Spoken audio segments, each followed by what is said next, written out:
오늘 이사야 30장 1절로 17절 말씀을 중심으로 해서 여호와께 돌아오라라고 하는 제목으로 같이 말씀을 나누기를 원합니다. 이사야서를 계속해서 이렇게 살펴보고 있는데요. 이사야의 이 핵심 메시지가 여러 개 있는데 그 중에서 중요한 메시지 중에 하나가 뭐냐면 이스라엘의 구원자가 누구인가 하는 문제를 핵심적으로 다루고 있습니다. 이사야는 여호와 하나님께서 예루살렘 성전은 물론 예루살렘 왕궁에 왕이 거하는 왕궁의 주인임을 주장을 하고 있습니다. 그러나 이 유대 정치가들의 생각은 좀 다른데요. 이들은 여호와 하나님의 활동 영역을 그저 종교 부분으로 종교 영역으로만 제한을 하고 정치는 즉 예루살렘 왕궁의 주인들인 자신의 몫이라고 이렇게 주장하면서 정치의 부분에 있어서는 여호와 하나님을 무시하고 애굽을 유다의 정치적인 구원자로 삼았던 그런 모습을 보게 됩니다. 그런 유다 정치 지도자들과 백성들에게 오늘 본문에서 하나님은 여호와께 돌아오라 이렇게 요청을 하고 있습니다. 오늘 본문은 크게 두 가지로 나눠져 있는데요. 1절에서 7절 말씀으로 또 8절에서 17절 말씀으로 나눠져 있습니다. 1절에서 7절 말씀을 통해서는 여호와를 버리고 바로를 찾는 사람들에 대해서 주로 유다의 정치 지도자들에 대해서 고발을 하고 있습니다. 특별히 이 히스기야 시대의 이 애굽 의존적인 동맹 정치를 고발을 하고 있는데요. 오늘 1절 말씀 같이 한번 읽어보도록 하겠습니다. 30장 1절 말씀입니다. 여호와께서 이르시되 패역한 자식들은 화 있을진저 그들은 계교를 베푸나 나로 말미암지 아니하며 맹약을 맺으나 나의 영으로 말미암지 아니하고 죄에 죄를 더하도다. 이들을 향해서요 1절에 패역한 자식들아라고 말하고 있습니다. 패역한 자식들 이들에게 화가 있을지로다. 이 패역한 자식들은 유다의 대외 정치를 주관하는 그런 사람들을 지칭하는 말로서 이사야 28장 14절 말씀에 지칭한 오만한 자와 일치하는 그런 내용으로 볼 수가 있습니다. 그래서 1절에 보니까 그들은 여호와께 묻지 않고, 여기 보니까 그들이 계교를 베푸나 나로 말미암지 아니하며 맹약을 맺으나 나의 영으로 말미암지 아니하고 죄에 죄를 더하도다 이렇게 말씀을 하고 있습니다. 그래서 특별히 애국과 동맹을 맺는 일보다 더 큰 문제는 뭐냐면 이스라엘의 진정한 왕이신 이 여호와 하나님을 배제한 것이 더 큰 문제라고 하는 것입니다. 여러분의 삶 속에서 여러분 하나님을 배제시키지 마시기를 주님의 이름으로 축복합니다. 하나님을 배제시키는 것은 뭐냐면 하나님을 의지하는 것 자체가 저들의 삶에 있어서 그들의 삶에 있지 않다라고 하는 거예요. 하나님을 의지하지 않기 때문에 하나님을 배제해버리고 하나님을 무시해버리는 것이 저들의 일상의 삶이 되었다라고 하는 것입니다.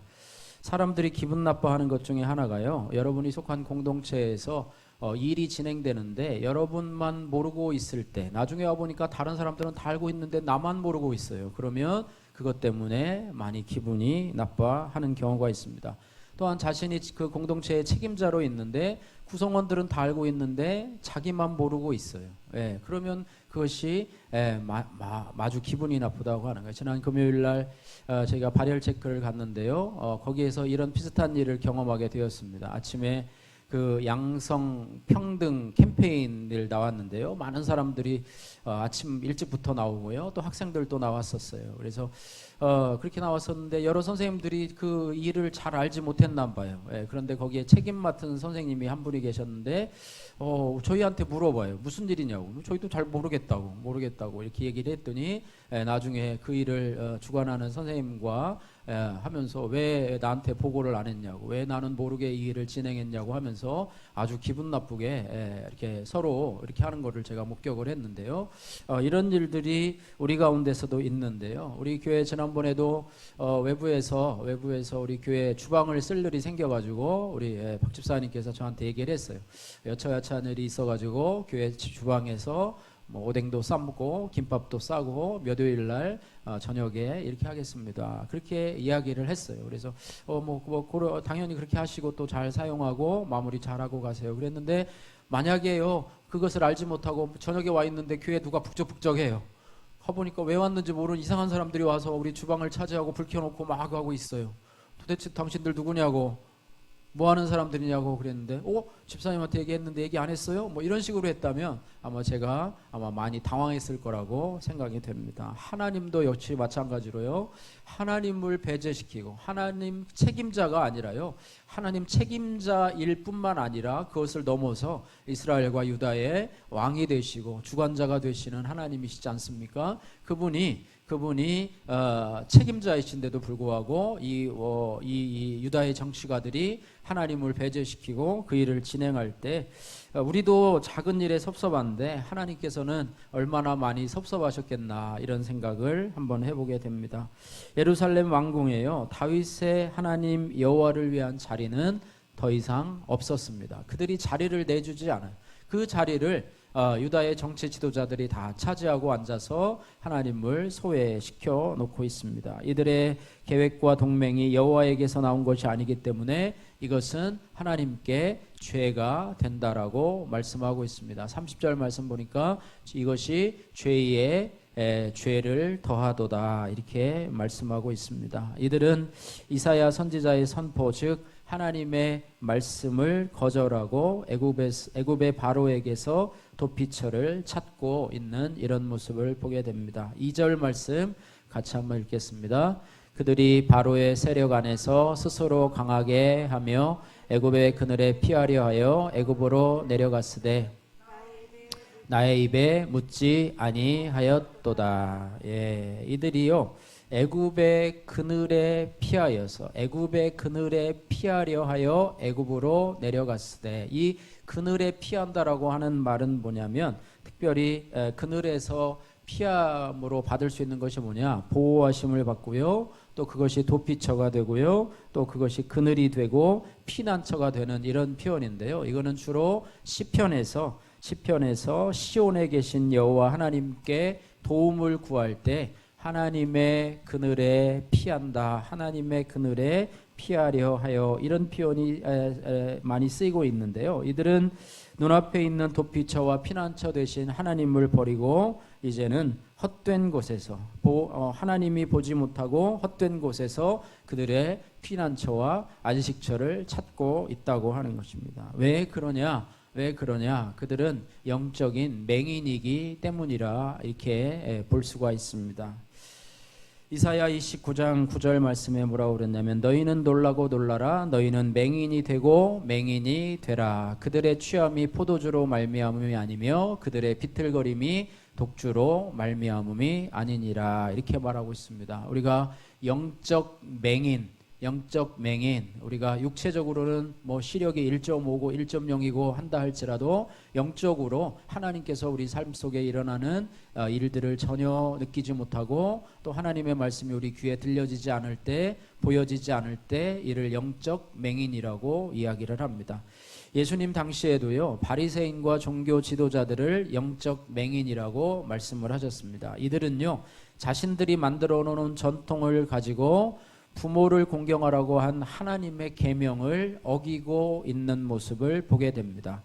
전통이 하나님의 뜻과는 전혀 상관없이 자신들의 편의대로 만든 것인데 편리대로 이 전통을 악용하고 있는 모습을 보게 됩니다. 전통 하는 이렇게 주장을 하는데요, 그 전통의 본질은 없고요, 단지 전통을 위한 전통이 되어 버린 것입니다. 다시 말해서 하나님의 계명에서 벗어나고 하나님과 상관없는 종교적 전통을 갖고 있고, 또 전통이라는 명목으로 하나님의 이름을 사용하고 거룩을 위장하고 이기적이고 위선적인 자신들의 행동을 합리화하고 있는 이들을 영적 맹인이라 이렇게 말씀하고 있습니다. 그래서 그런 그들의 상태를요, 예수님은 이렇게 진단을 하셨습니다. 이 백성이 입술로는 나를 공경하되 마음은 내게서 멀도다. 또 사람의 계명으로 교훈을 삼아 가르치니 나를 헛되이 경배하는도다. 이렇게 말하고 있습니다. 다 헛되이 하고 있다는 거예요. 마음은 다른 데 있고 입술로만, 몸으로만 와서 경배하고 있다는 것, 이것이 영적 맹인들의 특징이고요, 전형적인 종교인들의 특징이라고 볼 수가 있습니다. 평생을 하나님을 섬긴다고 하는데 그들의 삶 속에서는 하나님의 뜻, 하나님의 원리로 인한 순종이 아니라 자기들이 신앙생활하면서 가지고 있었던 어떤 전통, 그런 교회의 가치관, 이런 것들을 하나님 말씀 위에 두고서 그것이 마치 하나님의 말씀인 양 우리 교회가 예전에는 이렇게 했다, 예전 전통은 이렇게 했다 하면서 그것을 하나님 말씀보다 더 높이 두는 그런 모습을 보고 있다라고 하는 것입니다. 그래서 영적 맹인이라고 표현을 하고 있는데요, 특별히 자기들도 맹인이면서 전통과 계명 운운하면서 사람들을 그렇게 가르치고 있다. 그러니까 영적 맹인이 맹인을 인도하니까 어떻게 되겠느냐, 이렇게 이야기를 하고 있습니다. 그래서 영적인 무감각, 영적인 맹인에서 벗어나려면 모든 말씀을요, 남을 정죄하고 탓하는 말씀이 아니라 자기 자신을 돌보는 말씀으로 받아들여야 합니다. 그래서 남이 아니라 나 자신에게 적용을 해야 돼요. 나 자신의 내게 하시는 말씀으로 여겨야 되고요, 그래야지만이 나에게 약이 되고 내 영혼의 양식이 된다라고 하는 것입니다. 네, 그래서 그런 부분이고요. 그래서 여호와께서는요, 영적 맹인이 되어서 이스라엘의 구원을 찾아서 애굽의 바로에게로 내려가는 일종의 우상 숭배자들에게 심판을 선언하십니다. 3절 말씀 우리 같이 읽겠습니다. 3절 말씀. 그러므로 바로의 세력이 너희의 수치가 되며 애굽의 그늘의 피함이 너희의 수욕이 될 것이라, 말씀하고 있습니다. 예, 또한 4절 말씀에 이 소환이라고 하는 것이 등장하는데요, 그 고관들이 소환에 있고, 이 소환이란 말이 여러분 생소한데요, 이 소환은 출애굽할 때의 출발지로 등장하는 곳이 바로 소환입니다. 그런데 이 소환에서 이스라엘 백성들의 이 조상들은요, 이곳이 바로 이곳에서 애굽의 바로를 굴복시킨 하나님의 능력을 체험한 장소가 바로 소환이었고요, 출애굽하면서 이제는 광야로 또 가나안 땅으로 향하는 은혜의 첫 출발점이 소환이 되었다고 하는데요, 오늘 본문에 나타난 이 소환은 그 후손들이 그곳에 찾아가고요, 그 후손들의 고관들이 그곳에 찾아가는 그런 장소예요. 이곳에 왜 찾아갑니까? 애굽의 정치인들을 만나서 그들과 협상하려고, 타협하려고, 보물을 가지고, 보화를 가지고, 백성들에게 강탈한 보화를 가지고 그들에게 가서 안식처를 찾고자 하는 그들의 모습인데요, 이스라엘 조상들이 처음에 여호와의 능력을 경험했던 것과 반대로 이 후손은 여호와를 버리고 도와줄 능력이 없는 바로에게 내려가서 도움을 찾는 장소로 소환이 또 한 번 등장하고 있는 것을 보게 됩니다. 네.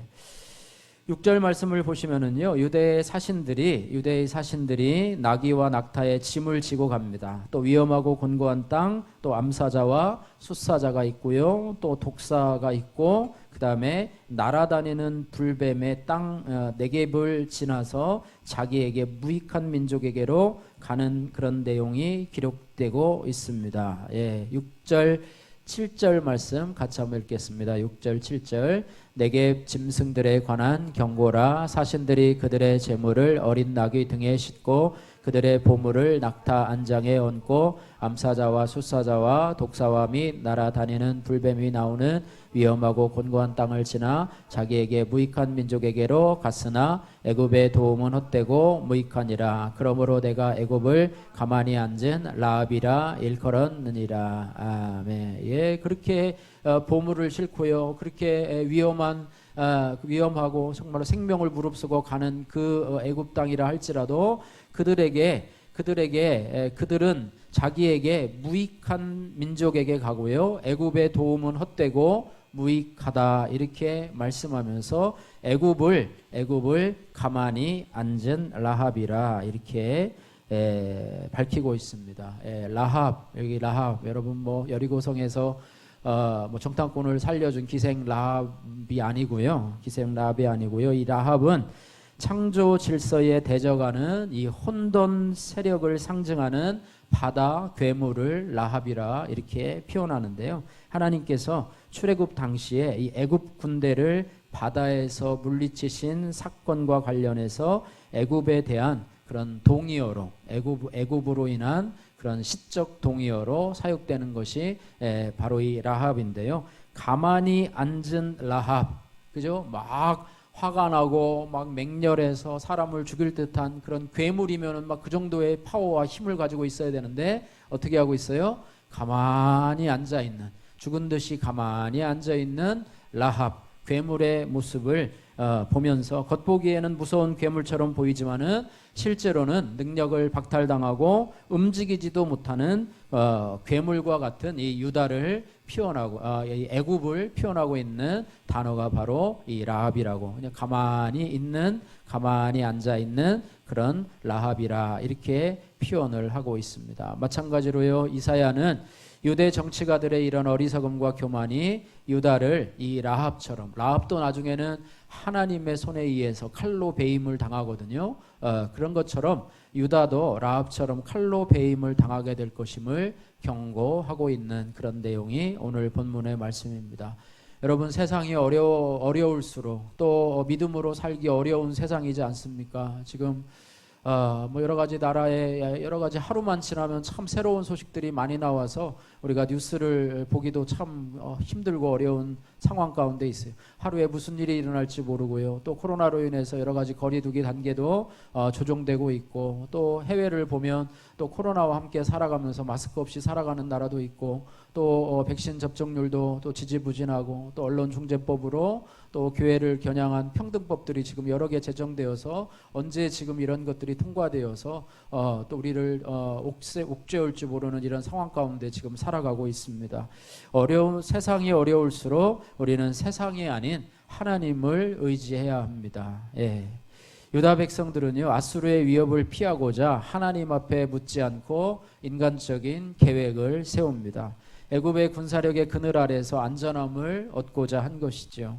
유다 사신들은 애굽에 도움을 요청하기 위해서 보물을 들고 험난한 길을 떠나게 됩니다. 하지만 이것을 하나님은 헛된 시도다, 또 그들은 무익한 민족에게 너희가 가는 것이다, 이렇게 이야기하면서요, 하나님 앞에 무력한 애굽은요, 가만히 앉아있는 라합처럼 유다에 아무런 도움이 되지 못합니다. 오히려 유다는 하나님 대신 애굽을 의지한 일로 인해서 수치와 모욕만 당하게 될 것이다. 오늘 1절에서 7절의 결론입니다.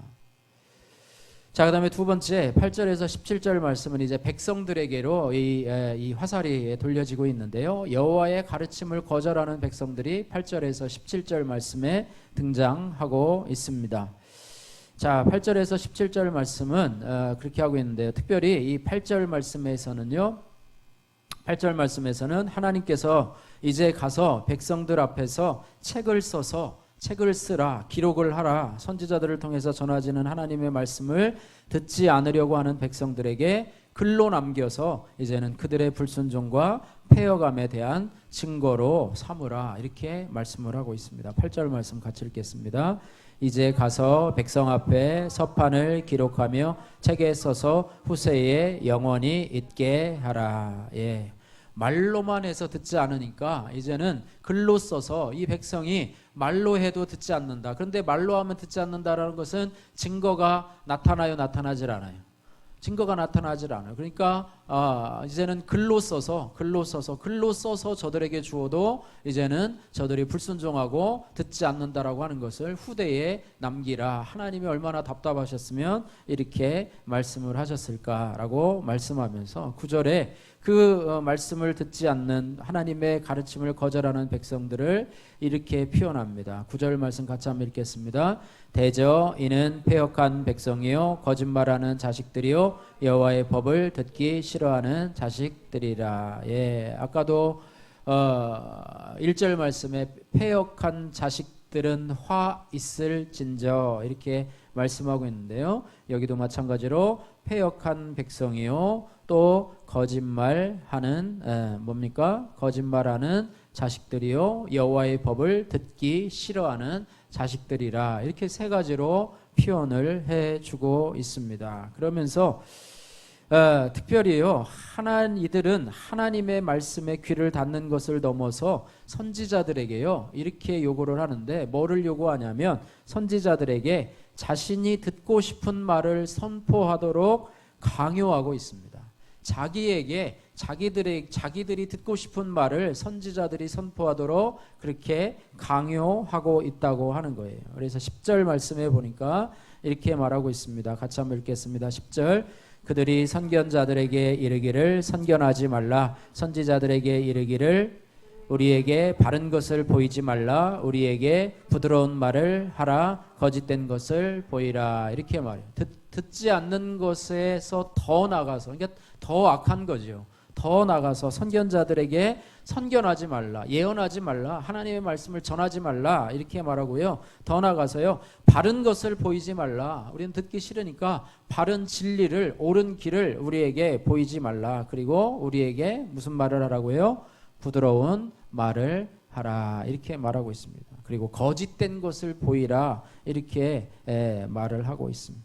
부드러운 말을, 유다는요 경고의 말씀을 거부하고요, 부드러운 말이 뭐냐면 격려와 소망의 말이라고 하는 거예요. 여러분 힘들지요? 여러분 어렵지요? 여러분 하나님을 바라보세요. 하나님 여러분을 용서하실 거예요. 하나님이 여러분을 축복하실 거예요. 뭐 이런 귀에 달콤한 말만을 전하라고 이야기를 하고 있습니다. 지금 그들의 상황이 하나님의 말씀을 거절하고 하나님의 가르침을 거절하고 하나님을 전혀 의지하지도 않는데, 그런 가운데서 죄에서 돌이키라. 너희가 죄에서 돌이키지 않으면 심판을 받고 저주를 받게 된다. 이런 말을 통해서 하나님께 돌이켜야 되는데, 저들은 그런 말을 하지 말고 우리에게 부드러운 말을 하라. 그죠? 부드러운 말을 하라. 그렇게 말을 하고 있지 않습니까?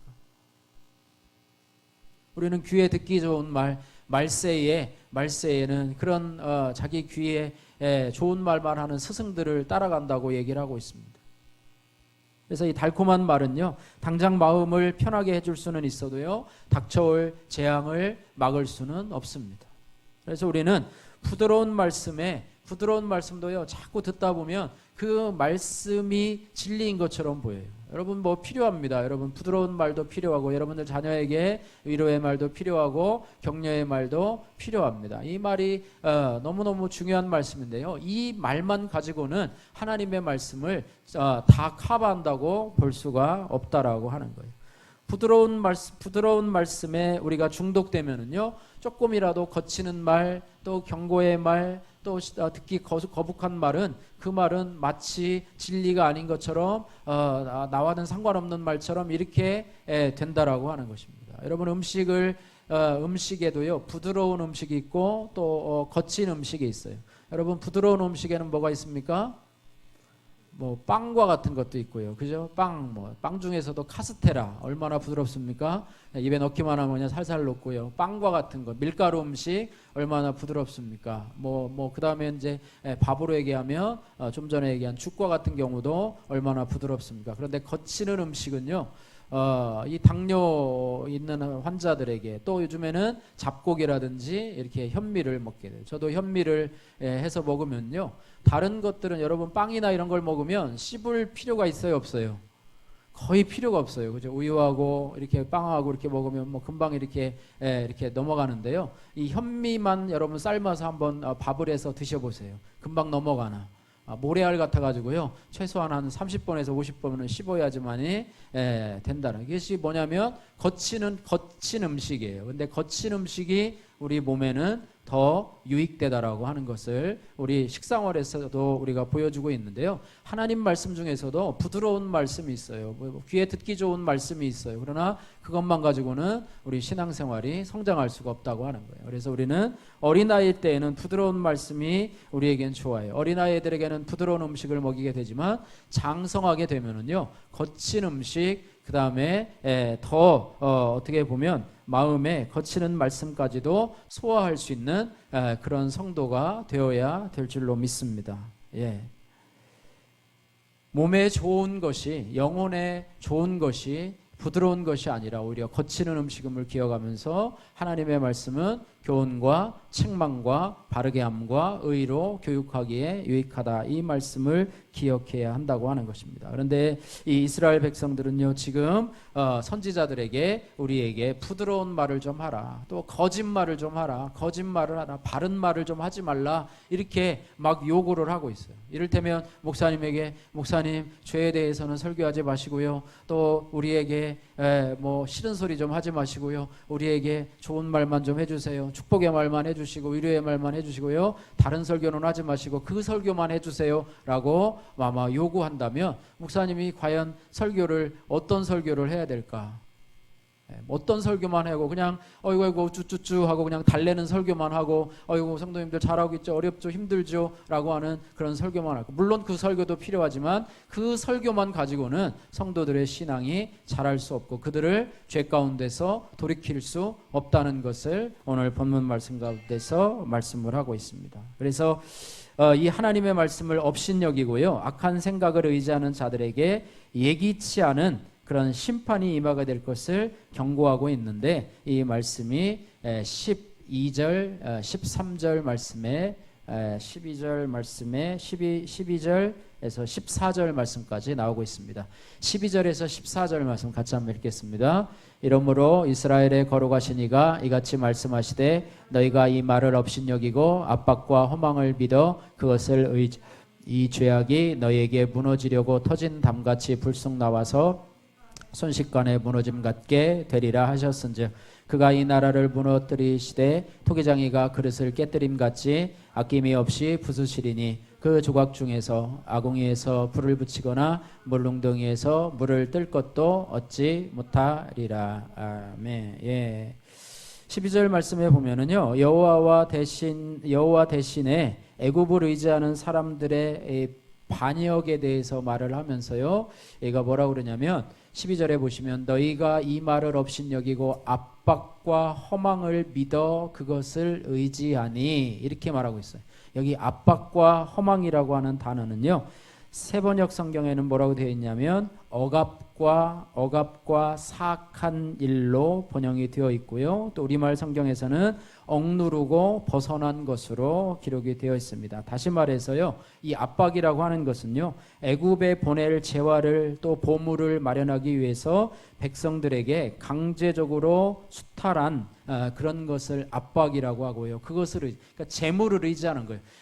백성들에게 애굽에 줄 보물을 강탈하려고 백성들을 압박해서 얻은 그 재물, 그것을 압박이라고 하고요, 또 허망이라고 하는 것은 뭐냐면 애굽에 의존하고 있는 왜곡되고 뒤틀어지고 사악한 외교 정책을 허망이라고 그러는데, 이러한 압박과 허망을 의지하는 압박과 허망을 의지하는 저들, 그것을 믿고 그것을 의지하기 때문에 이 의지하는 것이 바로 이제는 13절과 14절 같이, 14절에 이 죄악이 너희에게 마치 무너지려고 터진 담이 불쑥 나와서 순식간에 무너진 같이 될 것이고, 또 14절에 토기장이가 그릇을 깨뜨림 같이 아낌없이 부서지게 될 것이다. 그 조각이 너무나 이제는 세밀해서 아궁이에 불을 붙이거나 또 물운동이에서 물을 뜰 것조차도 얻지 못하리라, 이렇게 하면서 철저한 심판을 예고하고 있다라고 하는 것입니다. 이렇게 유다 지도자들도, 유다의 정치 지도자들도 하나님을 배제하고 하나님을 무시하고, 또 이스라엘 백성들도 하나님의 선지자의 가르침을 무시하고 오히려 자기에게 거짓말을 하고 부드러운 말을 하고 이렇게 하라고 이야기하는 이러한 시점 속에서 하나님께서는 오늘 15절 말씀에 이렇게 어떻게 보면 구원에 이르는 방법을 15절에 우리에게 제시를 해주고 있습니다. 15절 말씀 같이 읽겠습니다. 주 여호와 이스라엘의 거룩하신 이가 이같이 말씀하시되 너희가 돌이켜 조용히 있어야 구원을 얻을 것이요 잠잠하고 신뢰하여야 힘을 얻을 것이거늘 너희가 원하지 아니하고. 뒤에는 이제 좀 생략하고요. 너희가 돌이켜 조용히 있어야 구원을 얻을 것이요 잠잠하고 신뢰하여야 힘을 얻을 것이거늘. 이제 거기까지 보시면은 이렇습니다. 그래서 이 상황에 처해 있는 이스라엘 지도들과 백성들에게 하나님은 구원의 조건을 제시하고 있는데요. 15절에 보니까 너희가 돌이켜 조용히 있어야 구원을 얻을 것이요. 돌이켜서 조용히 있다라는 뜻이 무엇일까? 우리 세번역 성경에는 뭐라고 그랬냐면 돌이켜라는 말을 회개하고 또 조용히 있어야 한다는 건 뭐냐면 마음을 편안하게 해야 이렇게 번역을 하고 있고요. 우리말 성경에는 회개하고 쉼을 얻는 것이 너희가 구원을 받는 길이요 이렇게 말하고 있습니다. 그래서 이 돌이킨다라고 하는 것은 회개한다라는 뜻이고요. 조용히 있는다라고 하는 것은 그 회개를 통해서 얻는 평안 또 회개를 통해서 얻는 쉼 이것을 의미하고 있다고 하는 거예요. 그러니까 유다 백성들이 마땅히 취해야 될 올바른 신앙 상태 하나님의 심판을 멸할 수 있는 그런 방법이 돌이킴과 쉼이라고 하는 거예요. 회개와 쉼이라고 하는 것입니다. 다시 말하면 여기 돌이킴이라고 하는 것은요.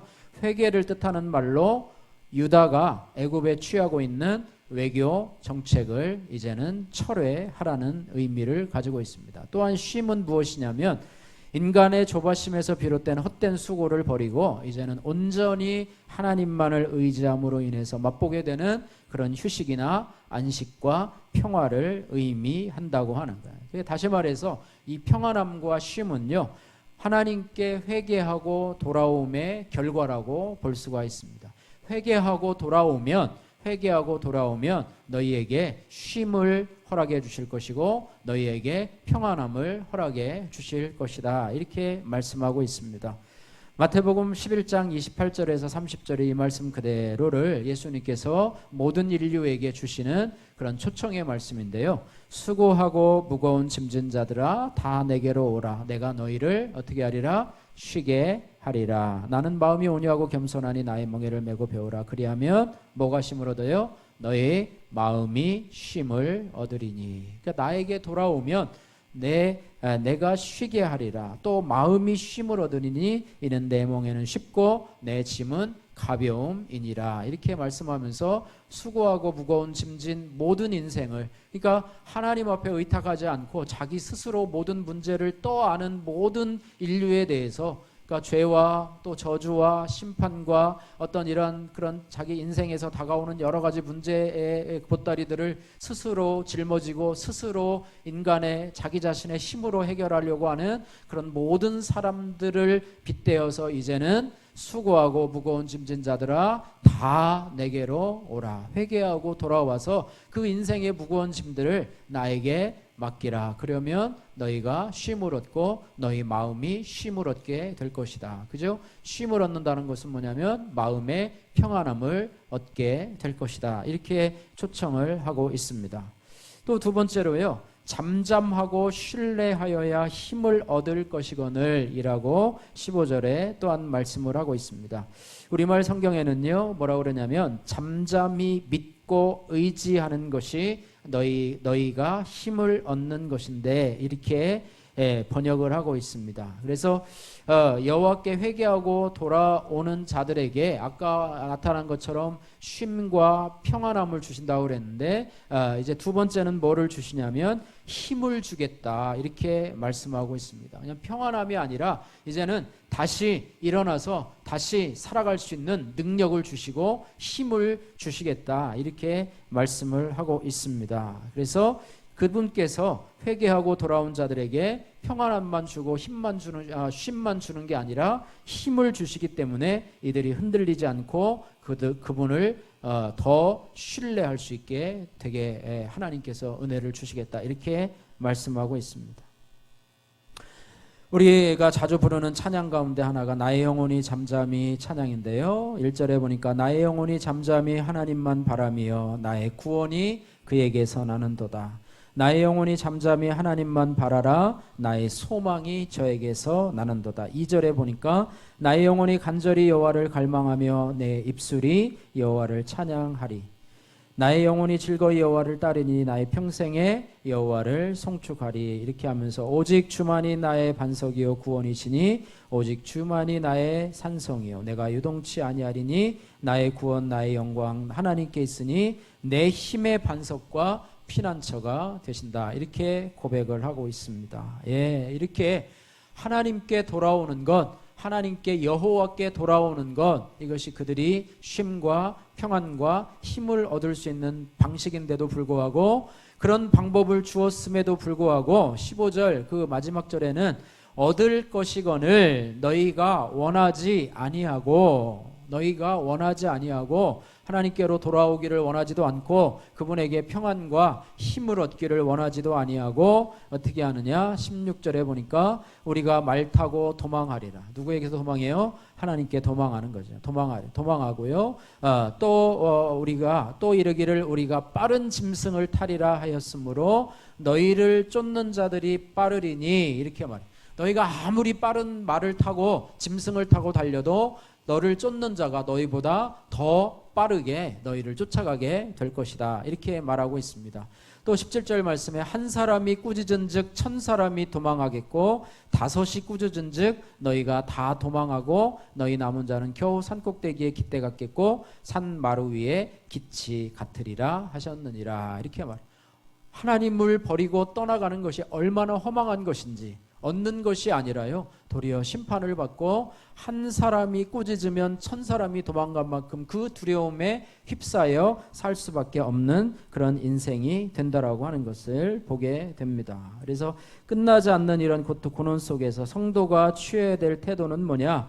하나님께로 도망하지 말고, 도망치지 말고요, 세상 속으로 숨지도 말고 하나님께로 돌아와서 잠잠히 하나님의 구원과 도움을 기다리며 그분의 애굽의 날개 품만이 아니고 세상의 날개 품만이 아니고 하나님의 날개 그늘 아래 거하는 것이 우리에게 지혜와 또 그것이 바로 우리의 생명의 길임을 오늘 말씀 가운데서 보여주고 있습니다.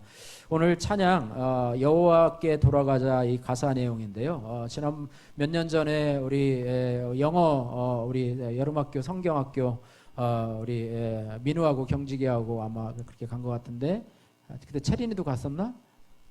어쨌든 그렇게 갔었는데요. 그때 저녁 집회 때 부른 찬송이 이거였는데요. 우리 교회가 그때 이전을 앞두고 이제는 이전을 바라보고 앞에 아무것도 안 보이고 그럴 때 그 말씀과 더불어서 말씀 후에 부른 찬양이 이 찬양이었는데요. 얼마나 많이 눈물을 흘렸나 몰라요.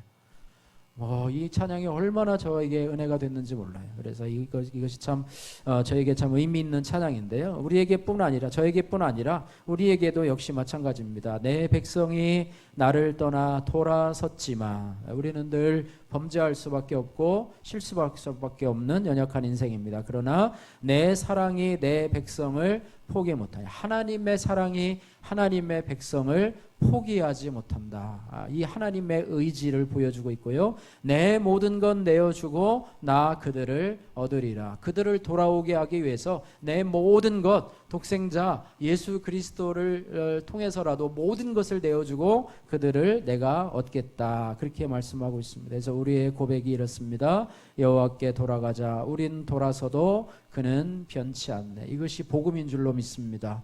우리는 돌아서도요, 우리는 이스라엘 백성들과 같이, 이스라엘의 정치 지도자들과 같이 하나님을 때로는 배제하고 무시하고 여호와의 말씀 가르침을 거절하면서 그렇게 세상의 그늘을 피해서 달려갈지라도 하나님의 우리에 대한 사랑은 결코 변함이 없다라고 하는 것을 우리가 생각하면서 여호와께 돌아가자. 우린 넘어져도 그 사랑이 영원하기 때문에 그 사랑이 우리를 구원할 것이고 천국으로 인도하게 될 것이다. 이것이 복음이요, 이것이 바로 우리가 붙잡아야 할 소망이라고 하는 것입니다. 그래서 우리는 넘어져도 다시 일어나고 또 우리가 도망쳤다 할지라도 또 다시 주님께로 돌아갈 수 있는, 오뚜기와 같은, 요즘에 오뚜기 인형이 잘 없지만은 오뚜기처럼 넘어져도 또 일어나고 넘어져도 일어나고 부메랑처럼 밖으로 던져버려도 다시는 자기 품에 다시 돌아오는 부메랑과 같이 여러분의 신앙이 그런 신앙이 되시기를, 특별히 여러분 말씀 앞에